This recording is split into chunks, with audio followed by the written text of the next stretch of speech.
Hello, we are students from the Professor Sanda Rios. Our names are Jeremy Berrocales Cruz, Cecimarie Betances Perez, and Raul Ufret Gonzalez. We study in the University of Puerto Rico in Mayagüez. We are taking the course English 3236, and our topic on this project is renewable energy on Puerto Rico. The purpose of this presentation is to talk about what is renewable energy, especially on Puerto Rico. On the path of the presentation, you will see some examples of these. Also, we are going to talk about the importance of this, the pros and cons of them. Well, some of you may be thinking, what's renewable energy? We can define renewable energy like is any natural occurring, theoretically inexhaustible source of energy that is not derived from fossil or nuclear fuel. In other words, is the energy we take from nature. Some examples are sunlight. With the solar panels, we can give energy to a house and get hot water from them with the solar heaters. Wind. The windmills uses wind force to move and produce energy. The tides or waves with the currently machinery makes the same thing as the windmills. They produce energy with the forces of the movement of them. Geothermal heat. This converts the heat to the energy to our benefit. Only two of these examples are implemented on Puerto Rico. You will see it in the presentation.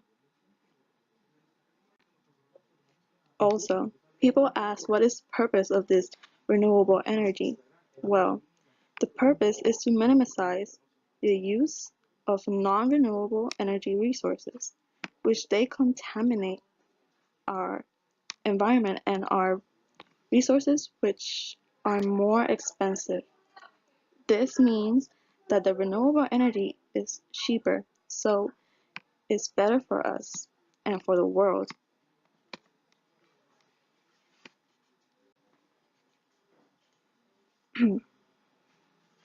I said that we got two types of projects of renewable energy implemented on Puerto Rico.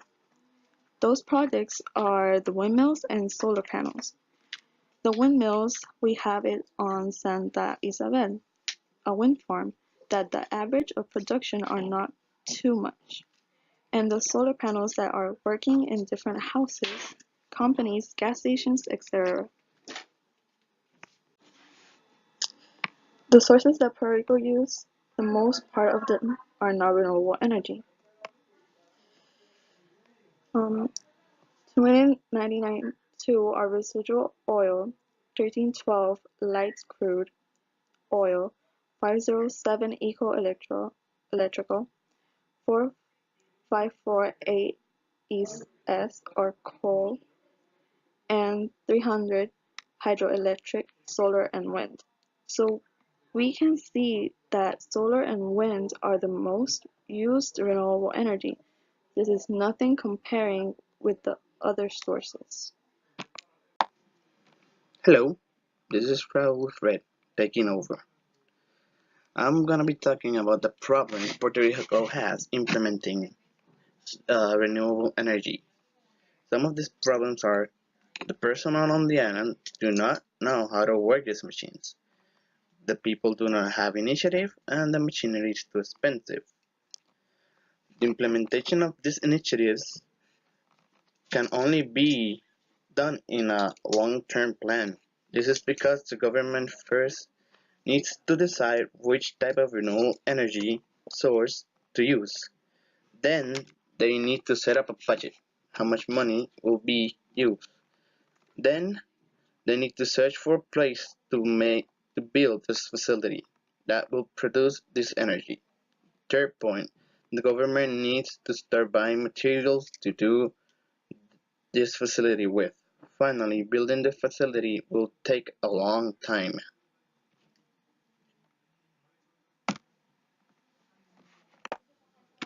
Every problem has a solution, and the solution to the long term is not quite making it a medium term.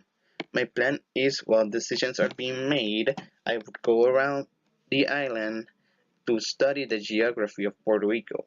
Where is the best place to put windmills and where is the best place to put solar panels so that we can produce the maximum amount of energy? In the next point, we need to train our personnel so that in the case of a failure, they're ready to fix the problem. In the case of not having enough capital, sacrifices need to be made to make our island a better place. Rome was not built in a day. Like I said, Puerto Rico has Santa Isabel's windmills and solar panels in different sides of the island. That we can say that the production of energy with solar panels are more than the wind farm in Santa Isabel.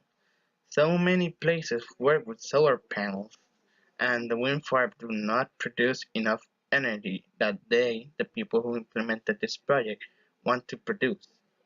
This is because the windmills were not put in the right places. This go back to the solution saying that we need to study our geography so mistakes like this do not happen and we have lackluster energy production. The windmill function is to take the force of the wind and produce kinetic energy to electrical energy to a specific information, and we posted a link. This link will explain you with details how the windmill works. Basically, it's a turbine. The wind will turn the turbine, and the turbine will start producing electrical energy. It will get charged, and then it will get sent to places that's needed. Remember this: one turn of the windmill will produce more than 1 million watts of energy. So if we implemented uh, this source in the correct way, we could produce a lot of energy to a low cost. The solar panels convert solar energy or UV radiation to electrical energy.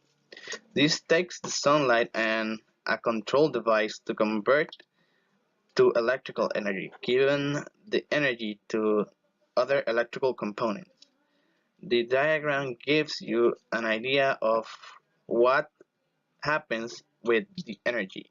These solar panels are made from silicone, crystallized silicone, that works as a conductor, so the energy can pass through a battery or directly to the main electrical system of your house. There's some questions we need to ask ourselves in order to proceed with any of these projects with renewable energy. Example of these questions are are the people prepared for the change? How long is the preparation? How expensive are these machines? How the government is prepared? Where can we install the machines in more economic? Is it more economic? We can answer some of these questions further in this presentation. Coming up ahead, our last member, Jeremy, will present you with some maps that will show you some effects of these renewable energy sources in Puerto Rico. Hello, I'm Jeremy, taking in. Well, I'm going to talk, like said my partner, about the Puerto Rico conditions. First, the solar conditions. We got the blast that Puerto Rico is a tropical island.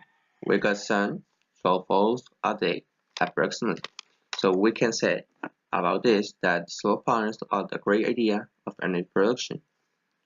Well, the first map by Agustin A. Irizarry Rivera is about the solar energy resources and is presenting an average of installation on Puerto Rico per year. The color from blue to orange clearly we can see the areas of Puerto Rico affected with installation. If you see the south, the most part of them is orange. That means the most part of the installation is in the area of the south.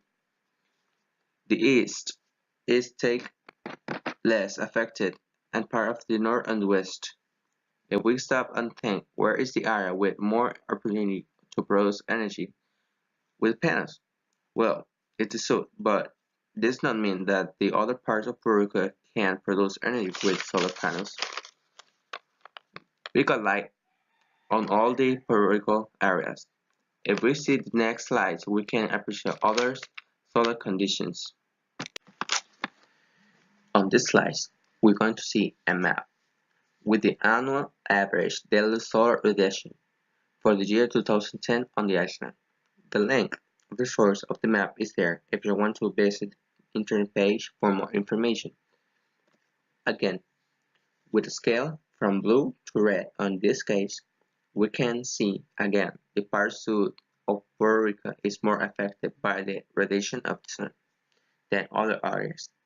But on this map, the central part of Puerto Rico is less affected by the sun radiation. Another thing that we can see on this map is the greater to lower radiation relation from the exterior areas to interior areas. The exterior areas are more hot than the interior areas. That is one of the things that my partner Raul said, that we need to study the geography of the island. Passing to the slide. So we can conclude that if we want to install solar panels, we need to consider the area of the Puerto Rico with much sunlight. If we install the solar panels on an area with a poor sunlight reception, we will not produce nothing. But if we install the solar panels on an area affected by the sunlight, we're going to produce energy for a big part of the island. So we can put example of different houses, different gas stations. Here next to my house, I got a gas station that produce energy with solar panels. They don't pay to the government nothing about that. So we can say that a big part of the island produce energy with solar panels. Also, the solar panels are sources to energy that on different houses, like I say.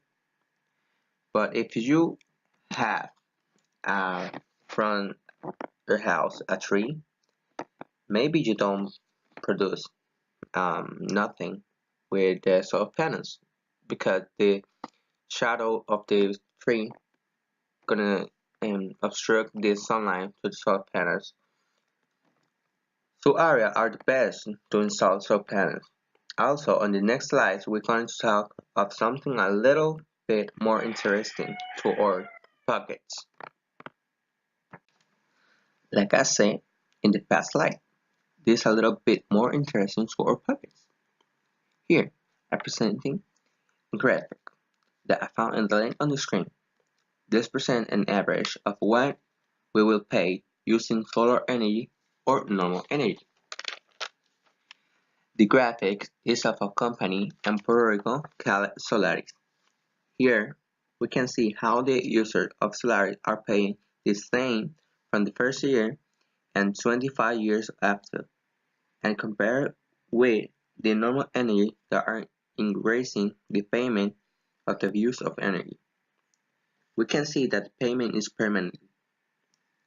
For example, the first year using solar panels, we can pay 110. The first year, the next year, we can pay the same. And the next 25 years, we're going to pay the same. Comparing to the normal energy, we're going to pay 155 the first year. The next 5 years, we're going to pay 175. And the next 25 years, maybe we're going to pay 300.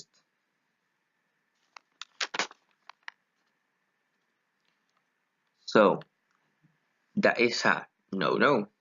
We can't pay that. So we can think, and the best result is with the solar panels and not the burning fuel sources. The next slide I'm going to talk about something different. Like my partner said in the past slices, where we have two types of renewable energy that are sunlight and wind. In the past slices, I talked about soil conditions, and now I'm gonna talk about wind conditions that are very important because we have a wind farm, like I said, my partners on in Santa Isabel, that is not producing the energy that some people want to produce. If we see the map, the island is very tiny, but we can see how the wind run on them. We can see that the wind run from the south to the north and it goes to the east. The wind farm is ubicated on the south of Puerto Rico, but maybe the installation of this windmill outrun. About this, we can say that it's a really bad money inversion. Like the other graphics or diagrams here on the screen, you can see the link for search more information about the topic. Passing to the next slide.